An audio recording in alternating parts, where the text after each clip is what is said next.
السلام علیکم ناظرین، آپ سب کو اپنے یوٹیوب چینل نیو آئیڈیاز میں خوش آمدید کہتا ہوں۔ ناظرین، سی سی پی او لاہور نے جو بیان دیا تھا وہ میں نے آپ لوگوں کے ساتھ شیئر کیا تھا کہ جس میں وہ کہتے آ رہے ہیں کہ ایک ماں اکیلی کیوں نکلی ڈرائیونگ کرتے ہوئے، اور اسے موٹر وے سے نہیں جی ٹی روڈ سے جانا چاہیے تھا، اور اس کے اوپر جب لوگوں نے تنقید کی تو اب اس پہ سی سی پی او لاہور صاحب نے وضاحتی بیان جاری کیا ہے اور اس کیس سے متعلق بھی کافی بریفنگ دی ہے، وہی میں آپ کے ساتھ شیئر کرنے جا رہا ہوں۔ اس سے پہلے آپ لوگ چینل کو سبسکرائب کر لیں اور بیل میں آل کے آپشن کو بھی لازمی سلیکٹ کریں تاکہ ویڈیوز آپ تک بر وقت پہنچتی رہیں۔ سی سی پی او لاہور عمر شیخ کا موٹر وے پر زیادتی کی شکار خاتون سے متعلق دیے گئے اپنے بیان پر رد عمل سامنے آیا ہے۔ عمر شیخ کا خبر رساں ادارے سے گفتگو کرتے ہوئے کیس میں پیش رفت سے متعلق بتاتے ہوئے کہنا تھا کہ ہم نے 16 مشتبہ لوگوں کو حراست میں لیا ہے جن کی ڈی این اے فائلنگ کی جا رہی ہے۔ اس کے علاوہ دیہات کے آس پاس موجود فیکٹریز انڈسٹریز کی سی سی ٹی وی فوٹیج بھی حاصل کر لی گئی ہے جو کہ اتنی زیادہ کلیئر نہیں۔ سی سی پی او کا کہنا تھا کہ اس وقت ہماری ساری توجہ ڈی این اے پر فائلنگ پر ہے کیونکہ اس میں خاتون کے علاوہ ملزمان کے خون کے سیمپل بھی ہیں۔ ہماری اب تک کی تفتیش کے مطابق ہمارا یہ خیال ہے کہ یہ کرائم 2 سے 3 کلومیٹر کے دائرے میں ہوا ہے۔ ان میں 3 گاؤں آتے ہیں جہاں سے ہم نے بتائی گئی جسامت کے مطابق 14 سے 16 لوگوں کو گرفتار کیا ہے۔ صحافیوں سے گفتگو کرتے ہوئے سی سی پی او کا سوشل میڈیا پر چلنے والے بیان کے سوال پر جواب دیتے ہوئے کہنا تھا کہ اللہ تعالیٰ آپ سب میڈیا والوں کو پوچھے گا، میں سیدھی بات کرنے والا افسر ہوں۔ میں نے انہیں یہ کہا تھا کہ کیا پاکستان کی کوئی بھی سوسائٹی ایک اکیلی ماں کو اپنے بچوں کے ساتھ اتنی رات کو جانے کی اجازت دیتی ہے؟ اگر اس کا جانا بہت ہی ضروری تھا تو اسے موٹر وے کی بجائے جی ٹی روڈ سے جانا چاہیے تھا۔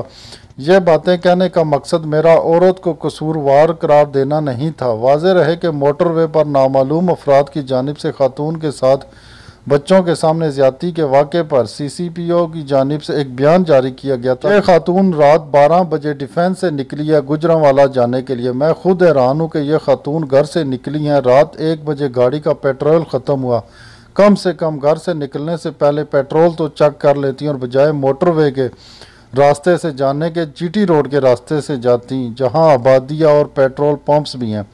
ان کا مزید کہنا تھا کہ جیسے انہوں نے ٹول پلازا کراس کیا ہے تو اس نے کہا کہ اس کا تو پیٹرول ختم ہو گیا۔ تقریباً 1 بجے رات کو ابھی تک موٹر وے یہاں فورسز کو تعینات نہیں کر سکی کیونکہ ان کے پاس ریزروز بہت کم ہیں۔ بجائے 15 پہ کال کرنے کے انہوں نے اپنے بھائی اور کزن کو بتایا، اس نے 130 پہ کال کی موٹر وے کے ٹال نمبر پر۔ سی سی پی او کا مذکورہ بیان سوشل میڈیا پر وائرل ہونے کے بعد انہیں سیاسی اور سماجی حلقوں کی جانب سے شدید تنقید کا نشانہ بنایا گیا اور ان سے فوری طور پر استعفیٰ دینے کا مطالبہ کیا گیا ہے۔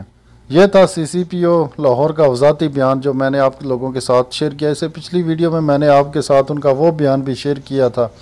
تو سی سی پی او صاحب کو چاہیے تھا کہ بجائے کہ اس چیز پہ ٹائم ضائع کرنے کے کہ کیوں گئی کیسے گئی، اس سے آپ لوگوں کا کوئی مطلب نہیں ہے کہ معاشرہ کیا اجازت دیتا ہے کیا نہیں دیتا۔ آپ نے اپنی ڈیوٹی پوری کی ہے یا نہیں کی؟ آپ کو خود سے یہ سوال کرنا چاہیے تھا بجائے کہ یہ مشورہ دینے کے، اور اب وضاحتی بیان میں بھی آپ وہی کچھ کہہ رہے ہیں۔ ایک بندے نے مدد کے لیے پکارا تو آپ کو جانا چاہیے تھا، اور جس نے کال ریسیو کی اس نے آگے بتایا لوگوں کو، متعلقہ لوگوں کو، اور جو نہیں گئے ان کے خلاف آپ کو کارروائی کرنی چاہیے۔ یہ مشورے دینے کے لیے اور لوگ بہت ہیں، آپ لوگ اپنی ڈیوٹی کریں۔ ہر کوئی اپنی ڈیوٹی نہیں کر رہا اور دوسروں کو مشورہ دے رہا ہے کہ فلانا یہ کر لینا چاہیے تھا، یہ کر لینا چاہیے تھا۔ اگر وہ جی ٹی روڈ سے جاتی تو آپ کی اصلیت کیسے عوام کے سامنے آتی، جو کہ آئی ہوئی ہے پہلے سے ہی، لیکن مزید کھل کے سامنے آ گئی ہے۔ تو پلیز آپ کا کام ہے عوام کو تحفظ دینا۔ اب میرے خیال میں تو عوام موٹر وے کو سیف سمجھ کے جاتے ہیں کہ ادھر ہر ٹائم موٹر وے پولیس گھوم رہی ہوتی ہے، اور آپ کہہ رہے ہیں موٹر وے پہ نہیں جی ٹی روڈ پہ جانا چاہیے تھا۔ افسوس کی بات ہے۔ یہی تھی ایک ویڈیو، یہ پیغام آپ لوگوں تک شیئر کرنا تھا۔ آپ لوگوں کی کیا خیال ہے، کیا رائے ہے؟ کامنٹ میں اپنی رائے ضرور بتائیے گا۔ ملتے ہیں نیکسٹ ویڈیو میں، تب تک کے لیے اجازت دیجیے۔ اللہ حافظ۔